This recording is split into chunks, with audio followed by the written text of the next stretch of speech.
Good evening and welcome to the December 9th Maplewood City Council meeting. I always like to start off with something happening in the city, and tonight is our very last meeting of the year. And in preparing for this meeting, it was always kind of nice to look back and think about all the things that we've accomplished this year. And it's perfect timing. It's the end of the year, and I have to say, we have a lovely new snowfall out there. Mr. Love, your department, with all the snow plows, they did a fabulous job this morning getting our streets cleared. I know I heard that from several of my neighbors in my neighborhood. And I have to say, too, that I'm struggling with a little bit of a cold, and I know our city clerk is, too. And maybe there are some other staff here that are kind of working on a cold. But it is a December night, and we are going to conclude this year with our budget. We've got a pretty full agenda tonight. But it has been truly a wonderful year, I think, in our city. So with that, folks, let's do the Pledge of Allegiance. I pledge allegiance to the flag of the United States of America and to the republic for which it stands, one nation, under God, indivisible, with liberty and justice for all. City Clerk Sint, would you please do our roll call? Present. Councilmember Knudsen. Here. Councilmember Juniman. Here. Mayor Abrams. Here. And Councilmember Smith is not joining us tonight. Thank you very much. Council members, do I have a motion to approve our agenda? So moved. Second. Councilmember moved by Neblett, seconded by Knudsen. Councilmember Juniman, do you have something to add? Two brief council presentations. One about recycling your holidays, and the other about trash and recycling carts.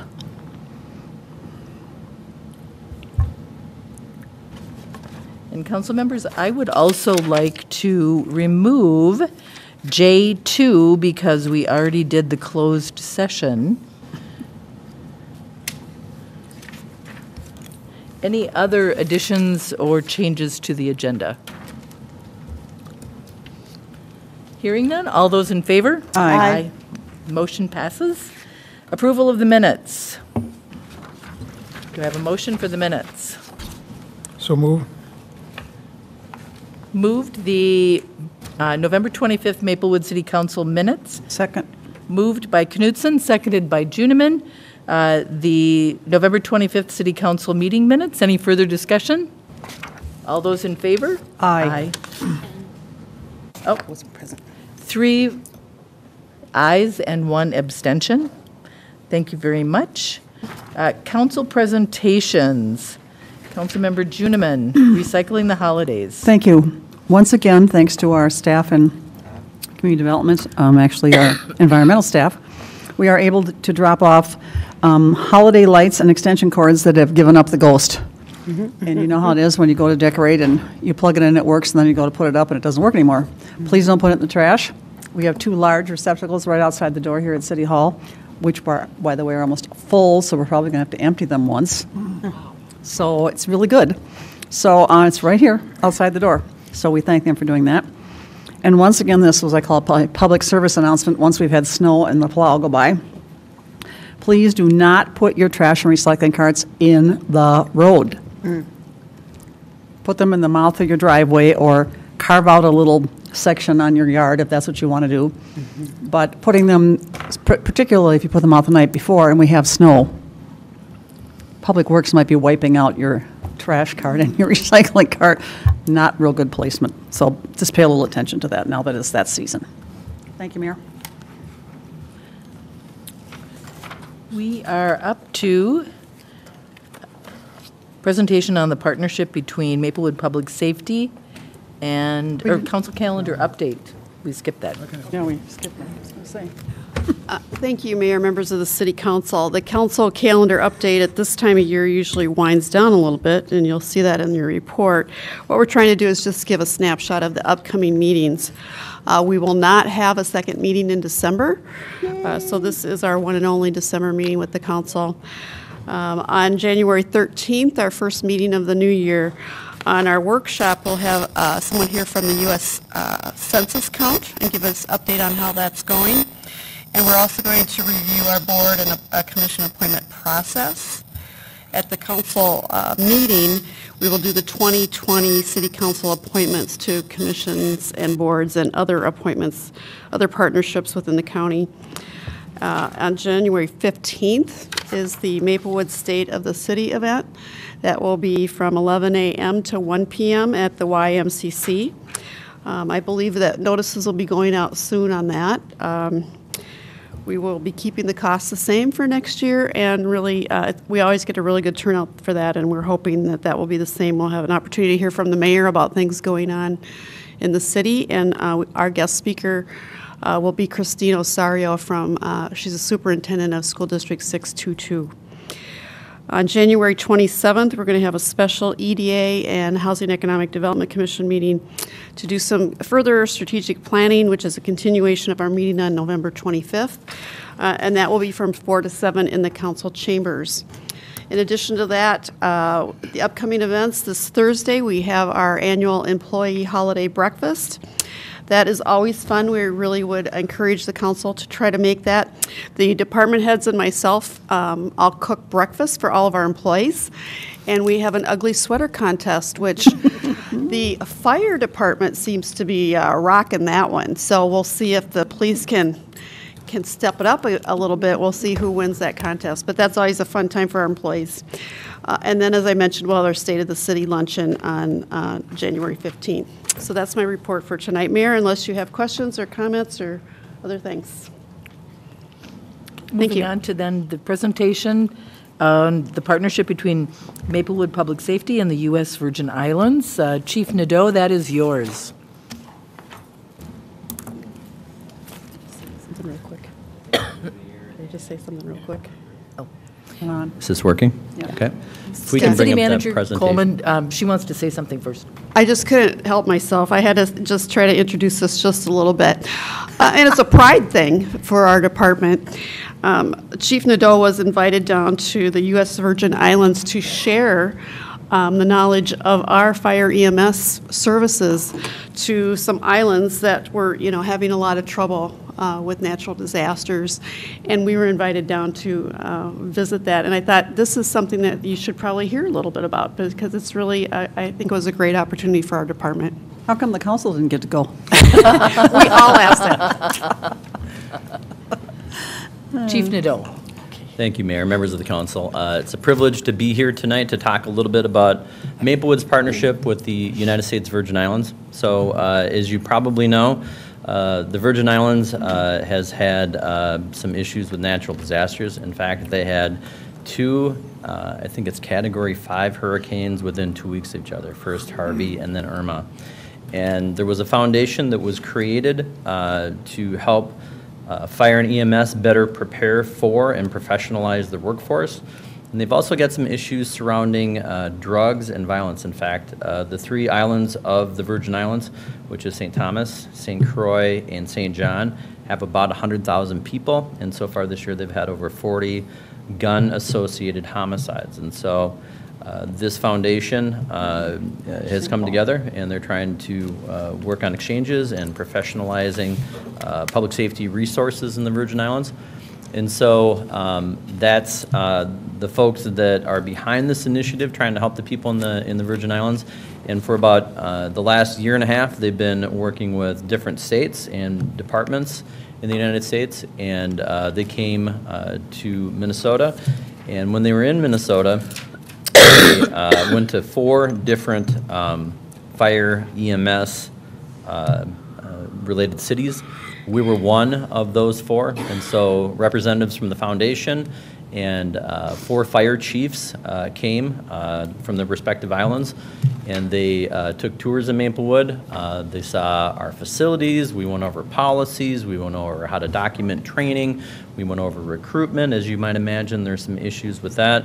And so that was kind of the opening of the partnership, and luckily the fire and EMS chiefs kind of led the effort of talking about what we're doing not only in fire suppression, but in fire prevention, in EMS work. We talked about how the fire department is cross-training our police staff in doing some of those things. And then about a month later, I was invited to attend a symposium on youth, gun violence, and community policing on the 13th and 14th of last month. And I can say that it was an amazing presentation in that we had chiefs from Florida, from Buffalo, New York, Fayetteville, North Carolina, offering a lot of really great diverse perspectives on how to connect with community, how to connect with youth, how we could work together with faith community and nonprofit and others. And so the symposium was 2 days. So the first day was police leadership from the Virgin Islands, and there was about 60 to 70 in attendance. And then the next day was working with community groups and nonprofits and faith community and representatives of youth initiatives. So after that presentation, I then went and toured and met again with some of the chiefs that had come to Maplewood about a month before that. Saw their facilities, just continued to try and strengthen that connection. One of the things that the foundation is trying to do is work on partnerships where they can actually embed some of their folks here in Maplewood for a week or two to get a better look at how we do prevention and how we build community and how we do some of those fire and EMS things. There's parts in the Virgin Islands where it takes an ambulance over an hour to get from one side of the island to another side of the island. So I mean, St. John's, as an example, has about 5,000 people, but there's areas that are really remote, so they do everything from rescue work with people that are hiking or have had an accident to people that have heart conditions or any number of different things. And I really see this as a great partnership for Maplewood in that, we always think of ourselves as, being a little bit more advanced, but these are folks that literally have amazing training in disaster management, disaster recovery. And so we continue to talk about that and try and move that ball forward. So one of the things that the city manager suggested that I do is just give you some of the high points on key messages that I brought to the symposium, which I will quickly go through. I'll try and condense about an hour down to about 5 minutes. So if it seems like I'm kind of like rattling through this, that'll be why. Of course, I'm happy to answer any questions. So one of the things that I saw when I was in the Virgin Islands is common in policing in America today, where the police aren't always working with the community, understanding that we need that mutual understanding, we need that trust and accountability, that transparency. And so I talked to them a lot about community policing really being everyone's job. Community policing isn't something that you should have one or two people doing.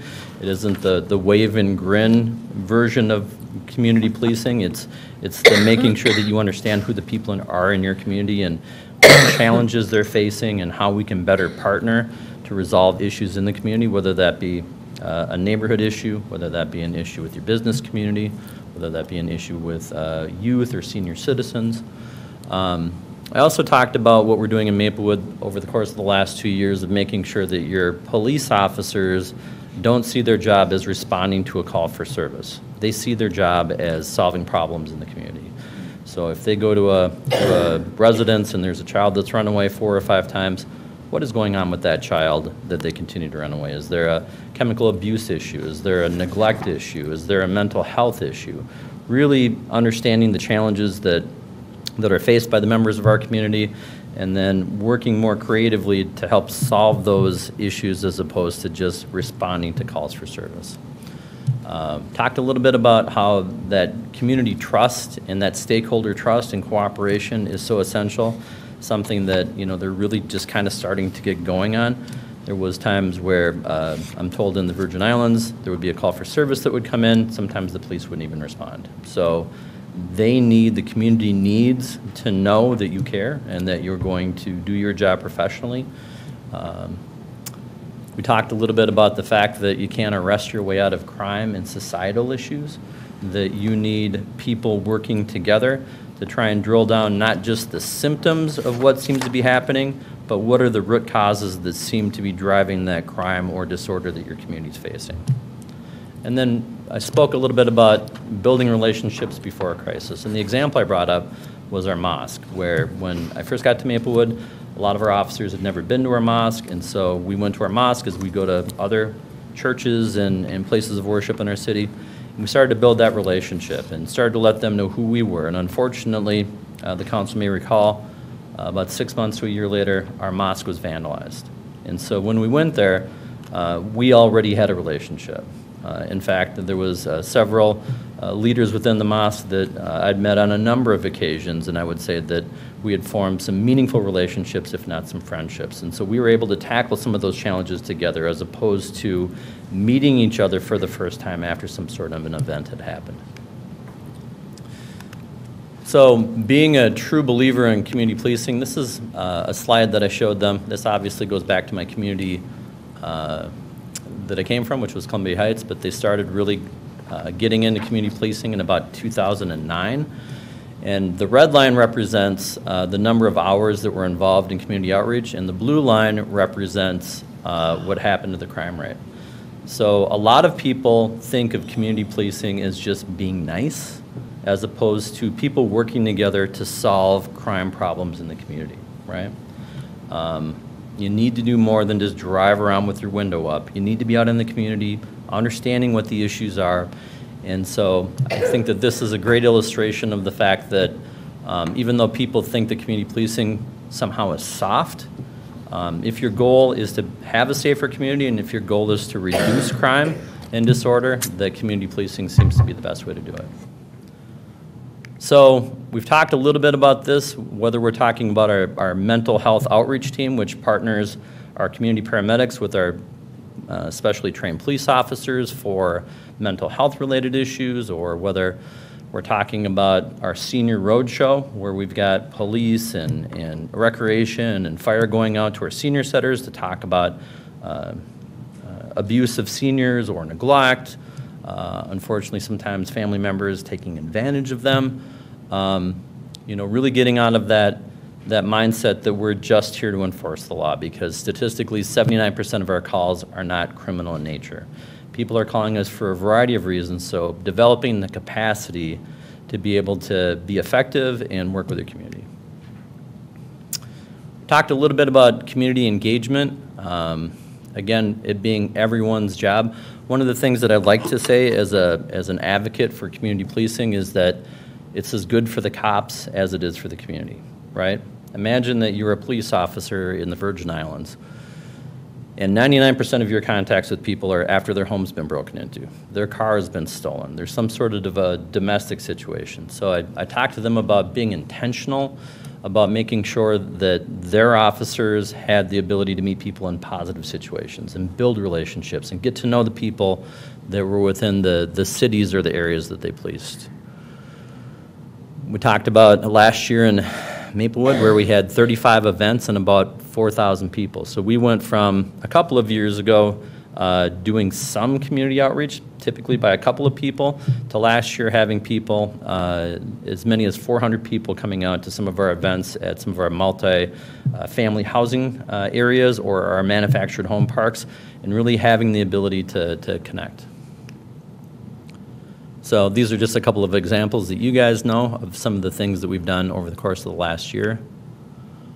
I talked a lot about how the police department can sometimes be an island unto themselves, as opposed to looking at, you know, where are their nonprofit partners, where are other city departments, why aren't people doing these things together, and really talking about how you can leverage that.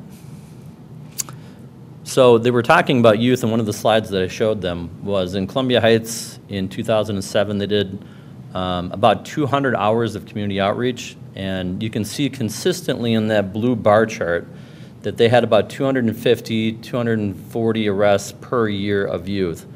But fast forward to the point where they got about 4,000 hours of youth outreach in Columbia Heights, and look what happened to the arrest rate. It went from about 240, 250 to 96. Now, there are some kids that are going to have to go into the criminal justice system, but my point was making those investments up front helps to keep kids out of the criminal justice system that need not be in the criminal justice system. I talked to them about some of the things we're doing with youth mentoring, our connections with Big Brothers Big Sisters that's taking off in Maplewood, and some of the other projects that we are working on the city level and as a county to make sure that we're not widening the net with bringing more kids in the criminal justice system than need be. Then I talked a little bit about how it's looked in Maplewood. So 2017, we had about 372 hours. This year, we're projected to end at about 1,600. Next year, it's with 2,041 hours. Now, I think the interesting thing to point out is that even though the council approved us more officers this year, we have yet to hire those officers and put them on the street. They were kind of a mid-year ad because of budget. So all of this is happening without additional resources.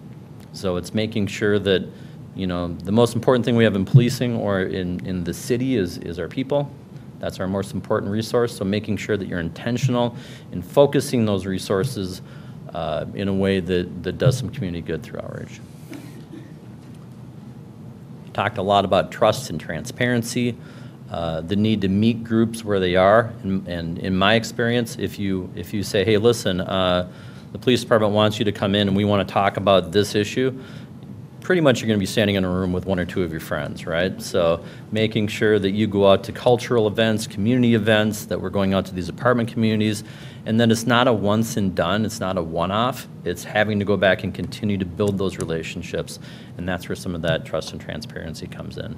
Mr. Sheeran's done a great job of helping us to define our brand, right? So if that means an article in the newspaper, our social media presence, which was, I think, a couple thousand people when I got here.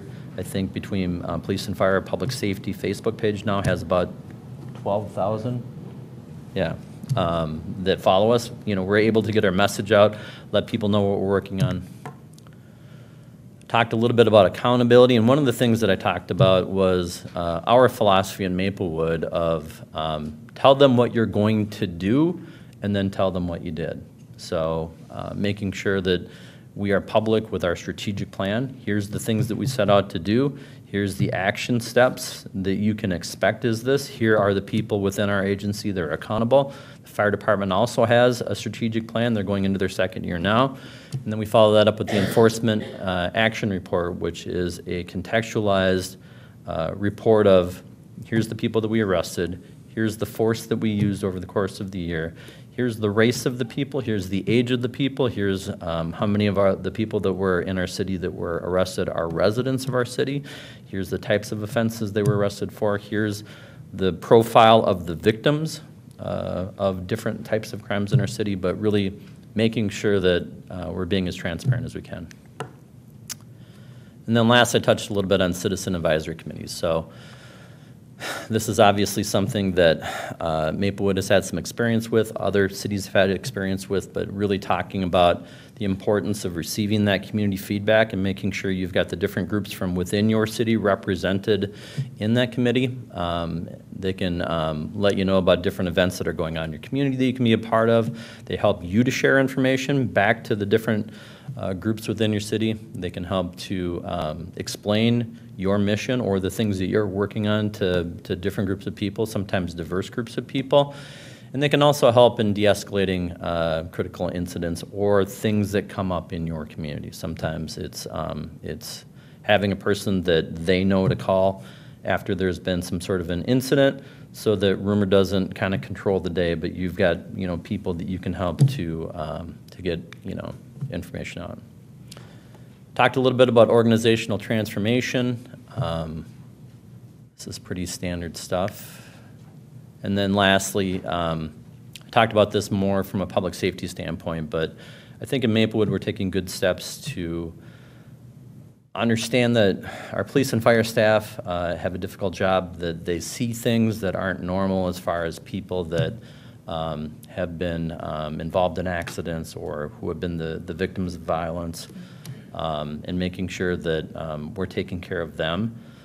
Science has shown us a number of things like the need to debrief after a critical incident. Like, for an example, a baby is injured in a severely injured or maybe fatally injured in a car accident. That's something that we want our staff to have a person with training and experience come in and be able to walk them through and help them to debrief on, because we know that PTSD and a number of other things can be a factor if that doesn't happen.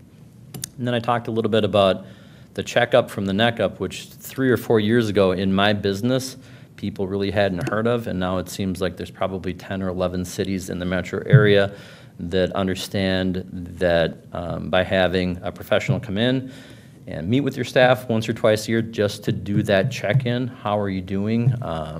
You know, there's a lot of value in building that relationship so that if people are struggling because of things they see in the work environment or maybe things they're seeing personally, they've got a resource.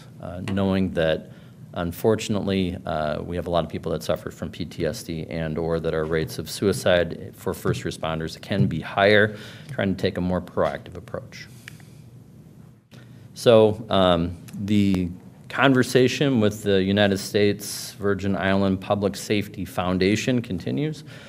They have paid for and fully funded all of these efforts to date, whether that was bringing folks over here or sending me over there to spend some time to talk to them about the great things that we're doing in Minnesota and in Maplewood. We continue to have that conversation and hope that we can continue to be a benefit to them, as we also know that we can learn from the things that they've experienced and that they do. And I'm happy to answer any questions. Thank you for that presentation. That was excellent. It's really nice to see that we can share what we're doing here and we can learn from what others are doing as well. Council members, do you have any comments or questions for the chief? Councilmember Juniman. Thank you. Well, I think it's a great thing for our officers to see how this exchange can go on, and probably there's some commonality, never mind the difference in cultures. And also that you spread the word from here, what good things we're doing and sharing it with other people. I think that's can be a real morale booster here. So thanks for what you're doing. Thank you. Thank you very much. You're welcome. Council members, we're moving on to the consent agenda. Do I have a motion for the consent agenda? So moved. Moved by Neblett, seconded by Juniman. Are there any further discussion? Councilmember Juniman. I think we should highlight numbers 5, 6, and 14 because, as we always do, we like to call attention to when people give us a donation for different things. Okay, why don't we do that right now? G5, who is going to speak on that? Steve can do it, I think.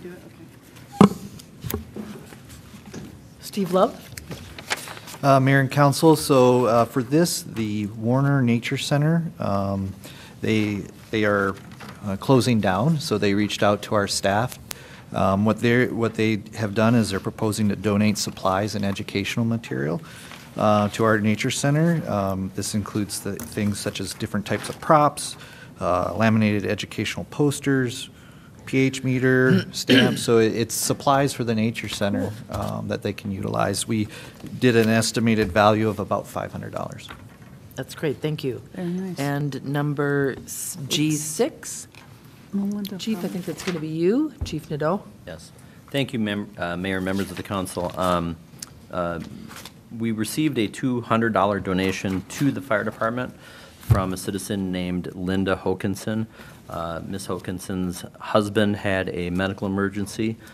She was extremely impressed with the service of the fire department, our EMS department, not only in the way that they cared for her husband from a medical perspective, but also their professionalism and compassion showed to her husband, and the rest of their family. And so it probably wouldn't be appropriate to get into too many of the details since it was medically related, but she obviously felt so moved that she wanted to make a donation to the fire department.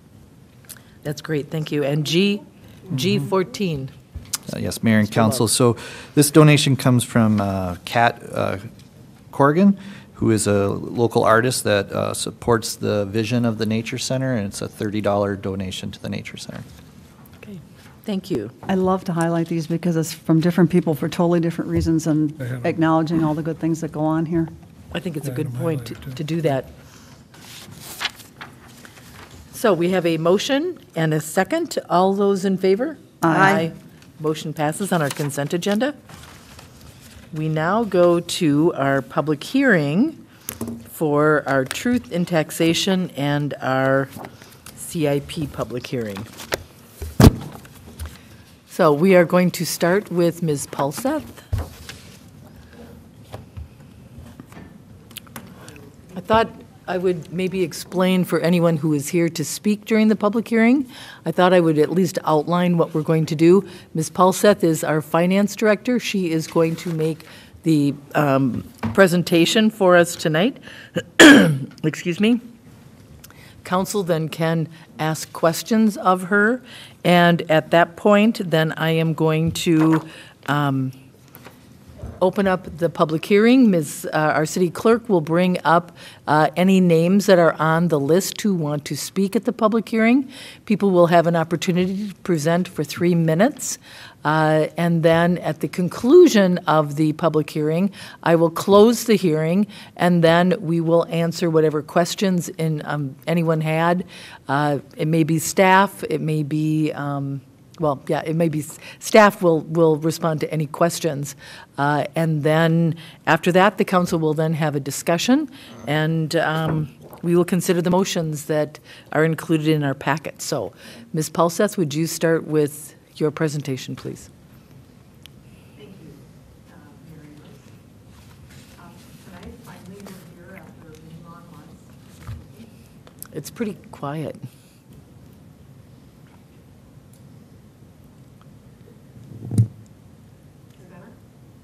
Well, it's on, but it's. Is that better? Okay, That's better. there you go. Thank you. Okay, well, thank you again. Sorry about that little snafu there. After many long months, we're ready to present the final budget to the council tonight and have the council consider it for adoption, as well as the final tax levy. So tonight we'll talk, and I'll try to go through these slides rather quickly since it's so cold out, and you have seen them all before, but we do want to explain each slide for those members of our community that are watching at home and who may be in our audience tonight. Most people really want to know how much are their taxes and what do I get for my taxes. So we're going to try to focus our presentation on that a little bit tonight. Again, everything that is done with regard to the city's budget and tax levy is run through the lens of our strategic plan. The 6 strategic priorities are shown on the slide. As you can see, you're very familiar with all of these. Everything that is in this budget relates in some way to these priorities and the objectives below them. Very much the same as last year. We're carrying over some of the same initiatives from last year. We added police officers in the middle of the year, continuing to fund those for 2020, continuing to fund emerald ash borer eradication that the city has been doing for the last couple of years. Added 2 rental housing inspectors. They are going to be, their salaries and expenses will be paid for by a fee that will be collected, but it is in addition to the budget. Added a part-time DMV clerk. You may have noticed that the lines are a little bit shorter. We've already added that clerk. It's a busy time of the year, but we're still seeing some relief there. That was also paid for through a state grant and will also be funded in 2020 through a state grant. However, it's still in addition to the budget. So the primary reason for an increase in the budget this year was mostly due to cost of living or inflationary increases in general salary adjustments, workers' compensation. As you remember, a very large increase in our workers' compensation premiums really drove the budget this year. And then we had some structural issues to correct with our recreation fund and our fund balance. Our reserves were getting kind of low. So those were really the primary drivers. Proposing a tax levy increase of 5% to cover all those things that we just talked about. That's a little over 1.1 million in an increase. Mostly to the general fund because that's where the salaries and workers' comp primarily are paid. The savings and debt service was converted to our capital fund, so we can move to a pay-as-you-go basis on equipment and capital. So again, most of the increase mostly related to personnel. Property tax impact, unfortunately, is not just 5%. It translates to about 11.7%, and that is our latest calculation with the numbers that were given to us by the county. That's for a median home valued at $245,000, which is approximately $110 per year in the city taxes. So unfortunately, this year there was a big shift in residential market value to the homes, so a big shift in the market value to the residents, a 10.5% increase in the median value of the home. This is a trend that's been going throughout the metro. It's actually a year or two late here in Maplewood. I actually saw it on my home last year. So hopefully we will not see this continue into next year. Keep in mind that the city only gets about 32% of the entire property tax bill, with the county having about 38 and the school 23 and the other districts about 7. Those other districts could be Metropolitan Council, Mosquito Control, Regional Rail, the various watershed districts. There's a few more, but there's a small amount of tax that goes to those authorities. So the total tax bill, we took a look at the total tax bill across all entities, as we know now what those taxing authorities are doing with their levy, what they are proposing. So if you live in School District 622, across the board there, you're going to see those kinds of increases, resulting in a total of a 14% increase in your total taxes. And it's close to $400. In 623, it's more like $300. So it really depends on which school district you live in. So that's a fair amount. I will say again, my home, I live very close, but in a different county. My home saw this type of increase. It's about a median value home, and I saw this last year. For 2020, my taxes actually went down a little bit. So again, I think that we won't see this again next year.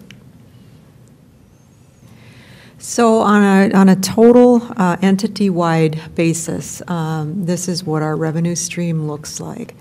So about 42% in taxes and tax increment covers the expenditures along with all of these other revenue sources. So charges for services is another big, about a little over 41%. So this is entity-wide, so it includes all of those capital project funds, which may have large intergovernmental revenue grants, and it also includes enterprise funds, such as a sewer fund, EUF fund, water fees, all kinds of things. Everything is in this big picture here. So if we were looking at the general fund, we would see that taxes cover about 77% of the total revenue stream. So this is the whole picture. So about 42 to 43% taxes and tax increment. Compare that with last year, about 43 to 44%. And the main reason behind that is a slight increase in charges for services.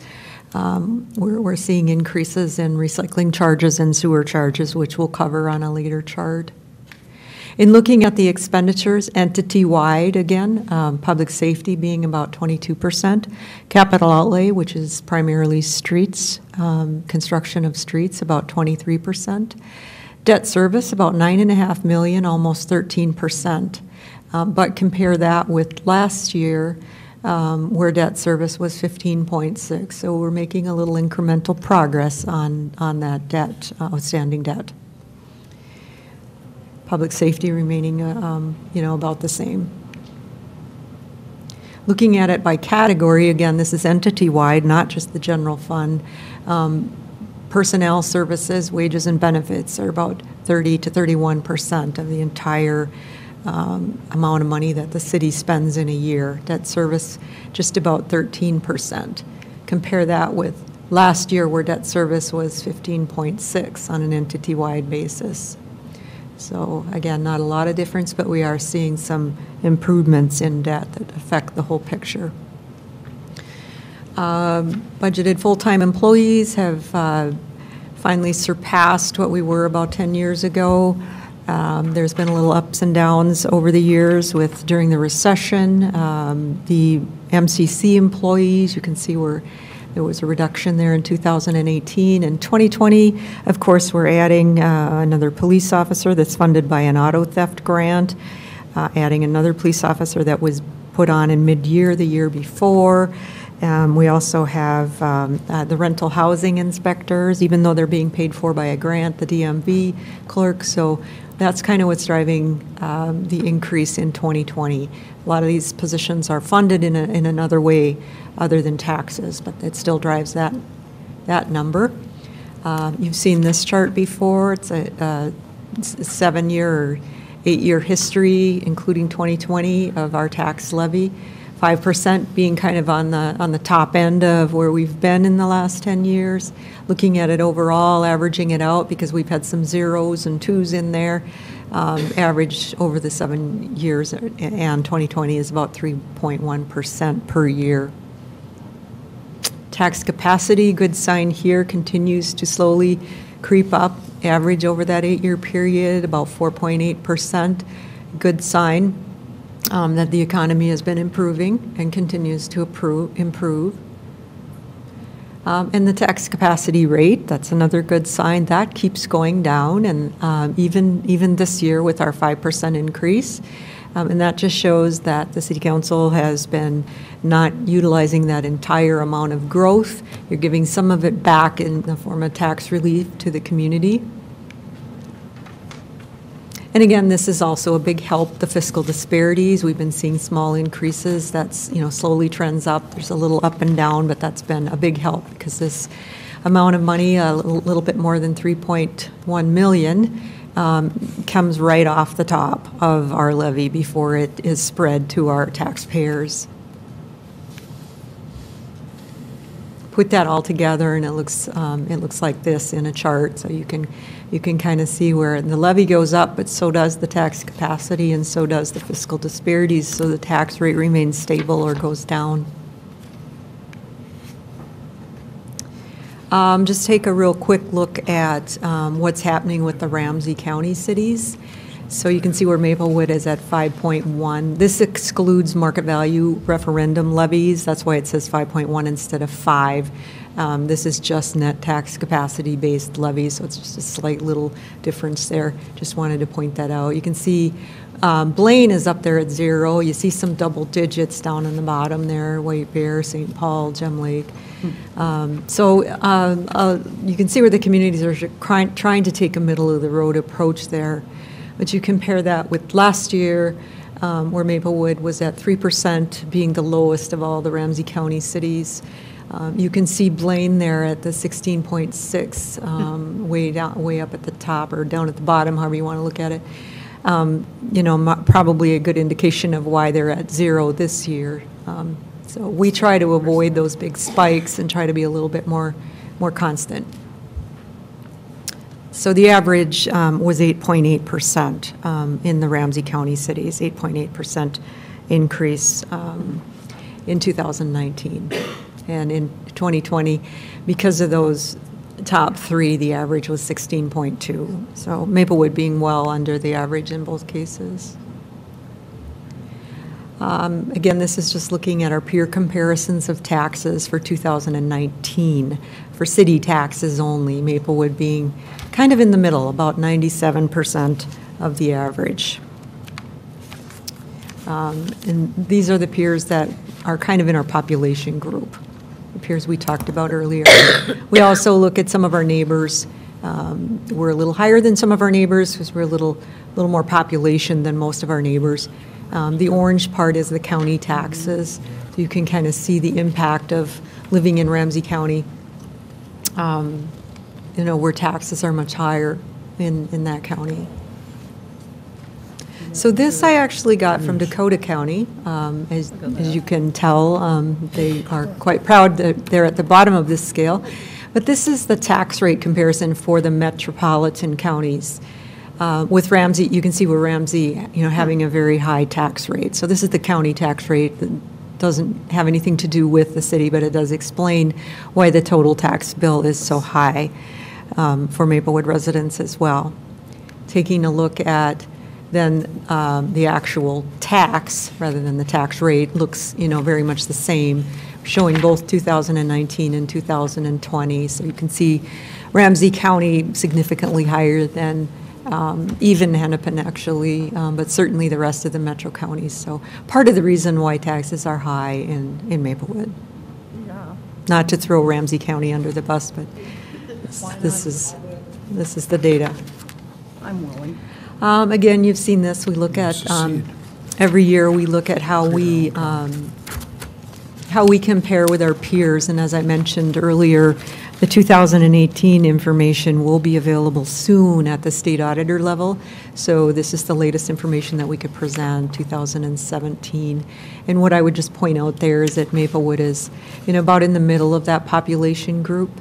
There's an argument that maybe Andover wouldn't necessarily belong there because they're not a good match. They don't have a police department. They never have. They've utilized the county. But we've also got Apple Valley on the other end. So I continue to kind of, so that we have a bigger sample.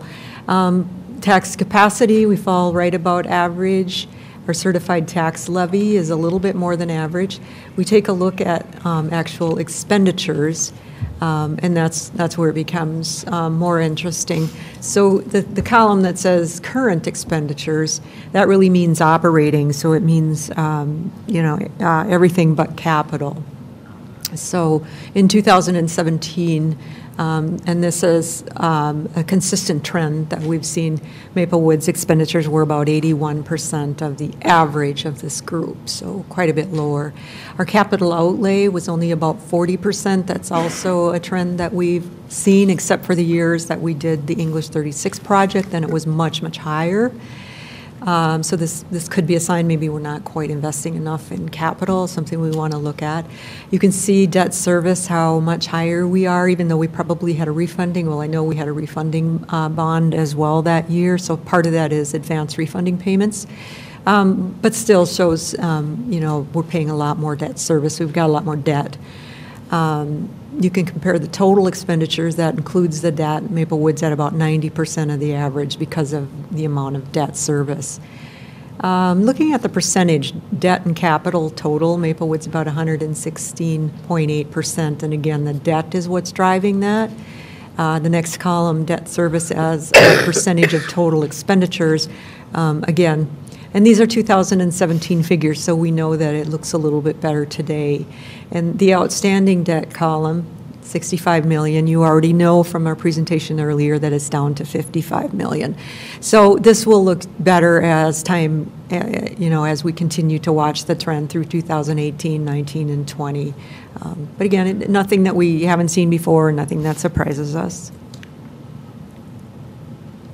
And that's just a chart illustrating where Maplewood is. With the blue is operating expenditures, where we're very conservative, and then the gray is where you can see where the amount of debt compared to others, if you like to look at a chart. Finally, utility rates, there will be a couple of increases that you do know about. The sanitary sewer is simply a reflection of the amount that the Metropolitan Council has increased their waste processing charges, so that was passed through to the city. We really don't have really any other choice. The only way to recover it is through a rate increase. So 3.2%.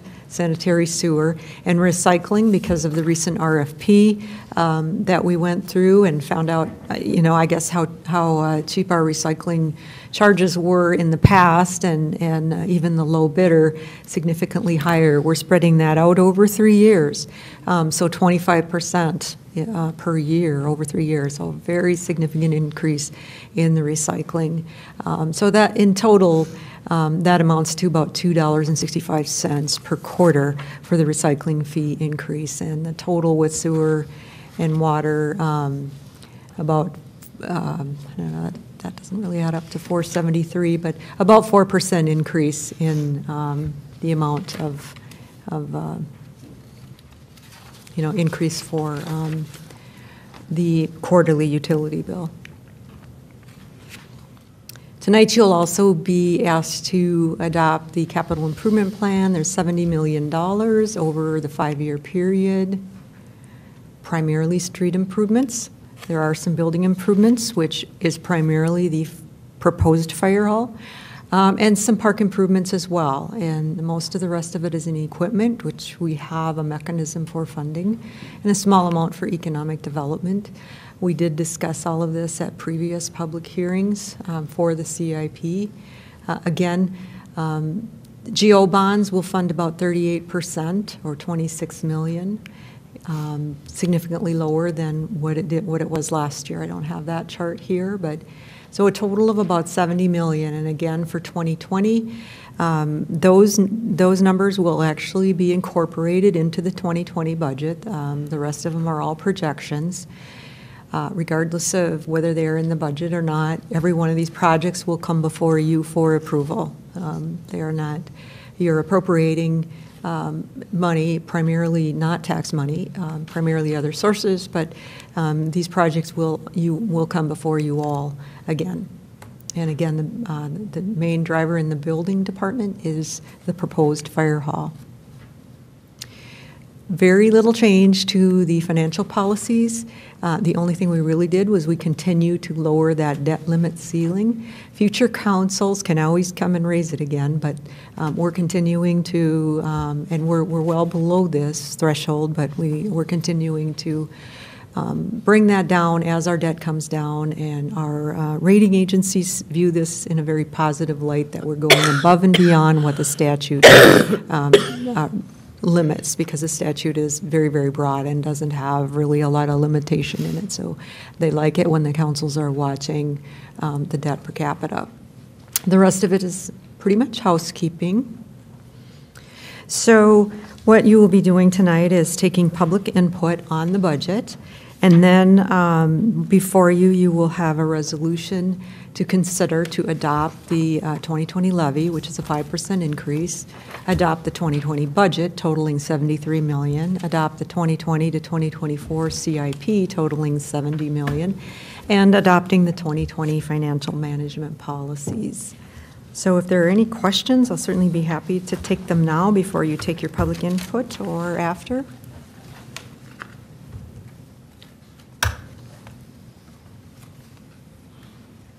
Council members, any questions?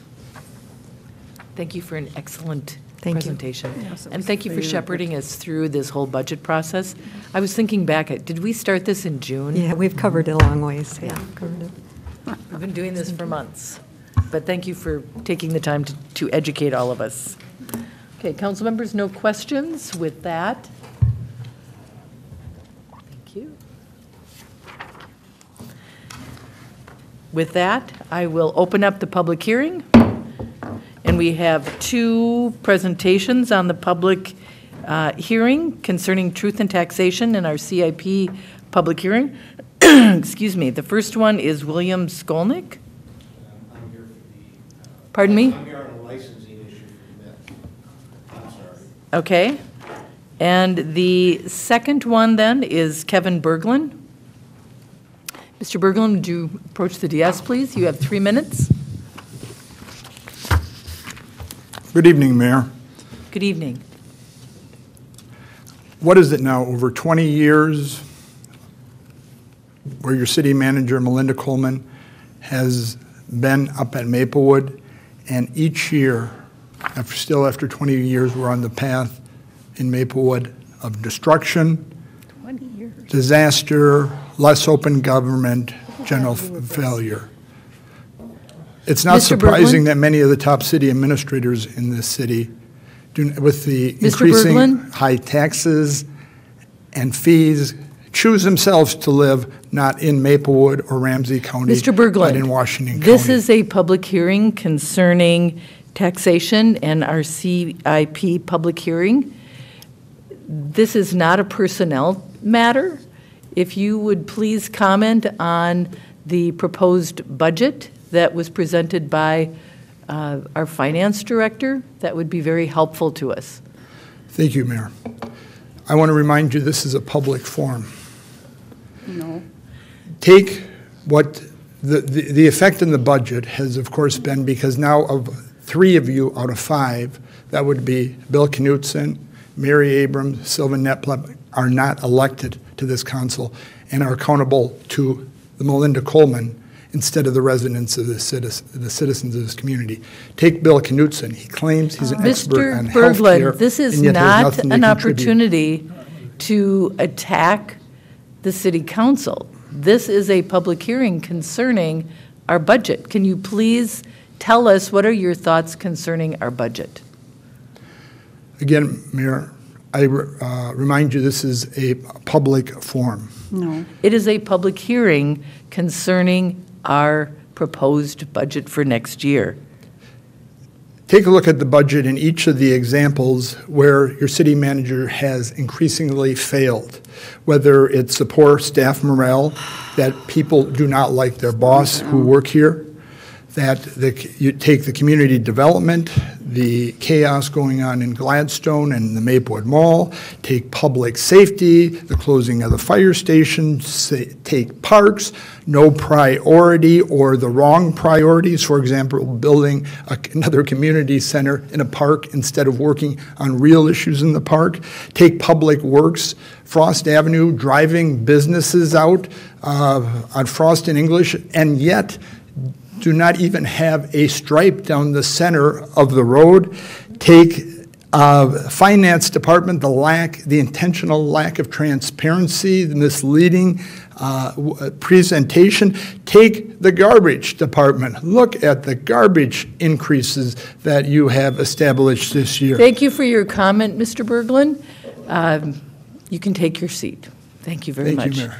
We have no other presentations or no other people who have signed up. Is there anyone else who would like to add anything to our public hearing? Excuse me, if there, Mr. Berglund, you have had your 3 minutes. Is there anyone else in the audience who would like to make a presentation concerning our public hearing, concerning our property taxes and our budget? Hearing none, then I will close the public hearing.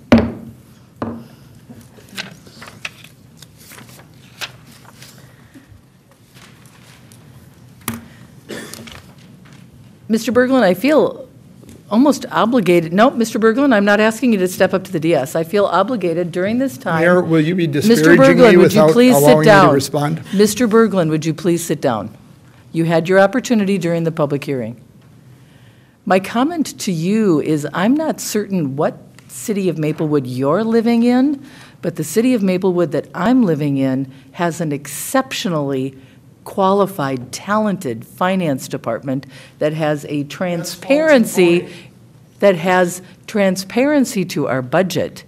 If you would have heard the presentation from Finance Director Paul Seth tonight, you would be able to review all of this online.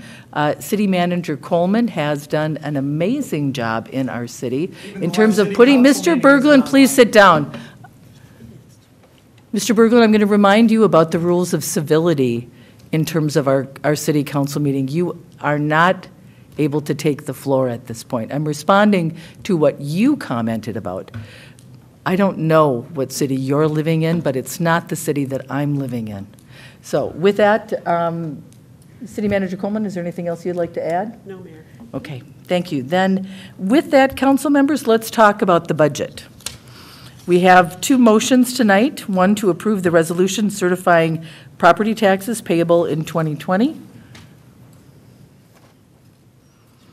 Do I have a motion? So moved. Second. Moved by Neblett, seconded by Knutson. The motion, excuse me, to approve the resolution certifying property taxes payable in 2020. Is there any further discussion? All those in favor? Aye. Motion passes. If we have another motion to approve the resolution adopting the budget and financial policies for 2020 and the capital improvement plan for 2020 to 2024. I move adoption of the budget and financial policies for 2020 and the capital improvement plan for 2020 to 2024. Moved by Juniman. Do I have a second? Second. Second by Neblett. The motion to approve adopting the budget and financial policies for 2020 and the capital improvement plan for 2020 to 2024. Any further discussion? All those in favor? Aye. I want to commend staff for doing a fabulous job putting this budget together. You really helped us through the last 6 months. It's hard to believe that it was sunny out when we started the budget, and now we've got, clearly we are in a winter wonderland here. But anyway, thank you, staff, for doing such a nice job of helping us through this and for the transparency and the commitment to really being good stewards for our city's finances. We really appreciate that. So with that, we are moving on to new business. We have one item under new business, and that is an administrative hearing, MythLive 2, concerning the 2020 liquor license renewal. City Clerk Sint, do you want to begin this, please, with the staff report? Thank you, Mayor and Council. All intoxicating liquor licenses and their subsequent renewals are required to be approved by Council, and the liquor licenses all expire each year on December 31st. Tonight, we have a resolution for you to consider to grant renewal for 2020 for MythLive 2, Inc., which is located at 3090 South Lawn Drive North. The renewal resolution also contains public safety conditions, and as spelled out in the city code, when conditions are placed on a license, the licensee can request an administrative hearing regarding those conditions. And previously tonight, you have been given the letter where the licensee did request a hearing, and so you will be having an administrative hearing tonight. If the conditions are approved by council, or whatever conditions are approved by council tonight, those conditions will remain with the license until it's removed by action of council. After the hearing, council is asked to consider approving the resolution in order for licensing staff to renew MythLive 2, Inc.'s on-sale intoxicating liquor license for 2020. And it must be noted that upon council approval, the applicant, MythLive 2, Inc., will still need to fulfill the licensing requirements and provide all of the proper paperwork and fees for the actual renewal to happen. Thank you for that report. Council members, do you have any questions for Ms. Sint?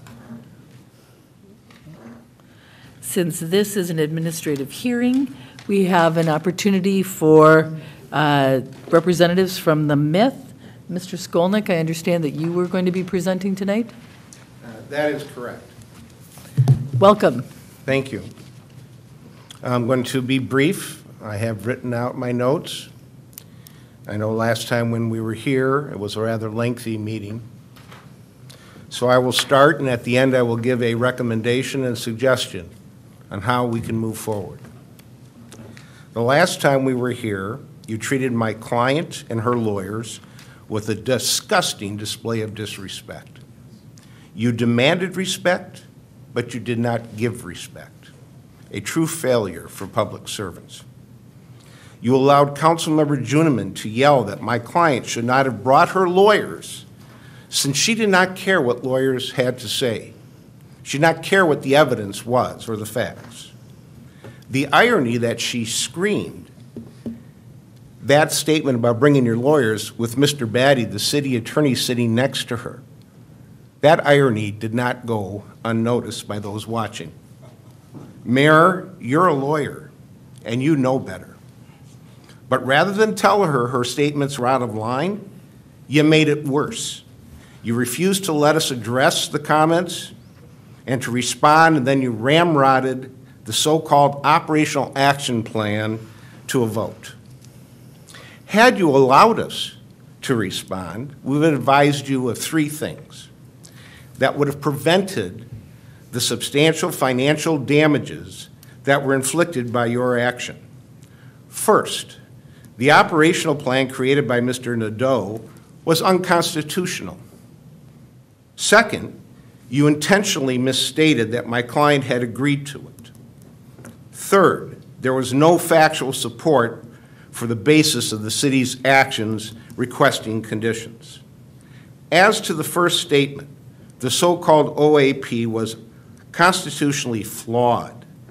This City Council's authorization of the Chief of Police to close the myth, a license holder, without any due process, violated the United States Constitution and the state of Minnesota Constitution. In addition to violating the constitutional prohibition that the government can't take away a property interest without due process, the standard in the OAP was so vague that it could not withstand constitutional scrutiny. What you said basically was, Chief Nadeau could, I quote, is authorized to order the closure of the business to the next council meeting. No hearing, no allegations, no findings, no reasons. He could just on a whim do it. The city is being represented in our lawsuit not by the city attorney, Mr. Batty, or his law firm, but rather retained an outside law firm. It's crystal clear that that new law firm has now advised the City Council that the specific provision was indeed illegal, which is why that specific provision was left out of your new OAP. I say thank you to the new attorneys for the city for acknowledging that the city's actions taken in June were illegal. But unfortunately, it's too late. The damage has been done. The city's announcement that the chief of police could shut down the myth at any given moment caused entertainers and musical performers to refuse to perform at the myth. And in addition, they would require, if they were to perform, to be paid all up front in case the chief closed the myth. This caused my client's business to lose hundreds of thousands of dollars. Your actions approving that resolution was the very definition of arbitrary, capricious, and oppressive. Your failure resulted not only in the hundreds of thousands of dollars of damages to my client, but resulted in the city being sued by my client to hold you accountable. Your failures also resulted in the real estate developer that we had obtained that wanted to build a $20 million hotel next to the myth to abandon the project. Imagine if the government said that Delta Airlines and only Delta Airlines could be shut down at any time without any notice, without any hearing, without any due process. Would you book your vacation flight on Delta? I would think not. What this council did was, in effect, tell our patrons don't buy a ticket because you don't know if the show is going to take place. It's been devastating to my client financially. Now, I want to share with the council, and just as important, the citizens of Maplewood, certain facts that the city has now been forced to admit in our lawsuit. First, the shooting on May 29, 2019 did not happen at the myth. The city has now admitted that. Any statements by representatives of the city to the contrary is a lie. Second, the shells from the shooting were found exactly where I told Chief Nadeau they were, at the Wingate townhomes, not at the myth, not on the parking lot at the myth. Third, and this is a big admission by the city, although it's plainly obvious, the myth has not violated any liquor license regulation, statute, or ordinance. That is now an admitted fact. Fourth, Ms. Brocky has not violated any liquor license regulation, ordinance, or statute. You decided to impose conditions on my client's liquor license despite my client not having violated any law, any liquor license regulation, any statute, or any ordinance. In fact, my client's liquor license was the only one that had conditions placed on it. So why single out the myth and only the myth? There was no factual basis for it. No criteria was established. No reason was given, no written reasons were given for this adverse action against my client's license. Ms. Juniman has stated in the past that she wanted to close down the myth. She's made that statement without any evidence. She, of all people, should have recused herself from voting. She was hardly impartial. She gave no consideration to my client's constitutional right to due process. She gave no consideration to my client's property rights. Now, I know that Ms. Juniman is not a lawyer and may be ignorant of the legal rights or the constitutional rights of citizens. But there's no excuse for Mr. Batty, the city attorney who was sitting here and sat silently. He knows the law. He knows the requirements for due process in a fair hearing. And Mayor, you're a lawyer. You went to the same law school I went to where we studied constitutional law. You could have and you should have understood what was being proposed was illegal. But rather than use your legal knowledge and experience, you went further and refused to let us respond, and then ramrodded through the OAP. You know better, and the citizens of Maplewood deserve better. Now you have a chance to mitigate the damages. Mitigate the damages you've caused. Here's my suggestion. My client and I beg you to do the right thing tonight. The right thing would be to approve the renewal of the liquor license without any conditions. The conditions proposed on my client's license are retaliatory for having us brought the lawsuit. You have the opportunity to mitigate those damages that you caused because you can let the public know the myth is open for business. If you buy a ticket, you don't have to worry about whether the show will be canceled. You will let the entertainers and musical acts know that if you play the myth, you don't have to worry about your show being canceled and losing a day to make an earning and earn a living. In conclusion, I ask the City Council, approve the license renewal without any conditions that apply only to the myth. Thank you.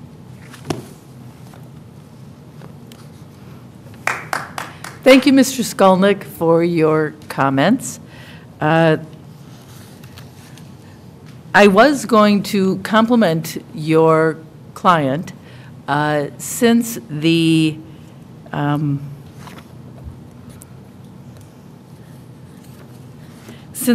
list of requirements were placed on the myth, the calls for service have reduced by 57%. And so I'm very pleased that our police and fire that their calls for service to your business has been reduced.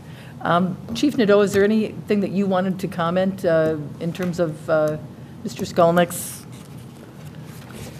Mayor, members of the council, he certainly addressed a number of issues and concerns on the part of his client. I would concur with you that at the last time that we spoke about the myth, I was going to compliment the management, the security of the myth on the call reduction, which was less than it even is now. We have gone from a situation that, in my opinion, was a drain on public safety resources and at times unsafe for some of the patrons to a significant improvement. 57% drop in the last 6 months as compared to 6-month periods in the months or the periods of time leading up to that. And in EMS, there's been a 66% drop in calls for service, which are obviously, if they're EMS, they're typically either people who are injured calling for help or sometimes drug or alcohol overdoses. So from a public safety standpoint, we certainly appreciate all of the things that have changed, that have made this less of a draw on public safety resources, and decrease the level of violence and disorder that have been occurring there. And quite frankly, we're encouraged. And I believe it's made it a safer venue in our city. Yes. The myth has never been unsafe. In council members, we now have before us any questions for our chief before we discuss the motion that's in front of us? Okay, then we have a motion concerning the resolution for the 2020 liquor license renewal for Myth as included in our packet.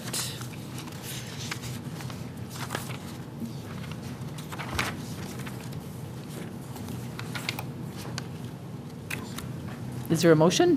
So moved. Moved by Neblet, Second?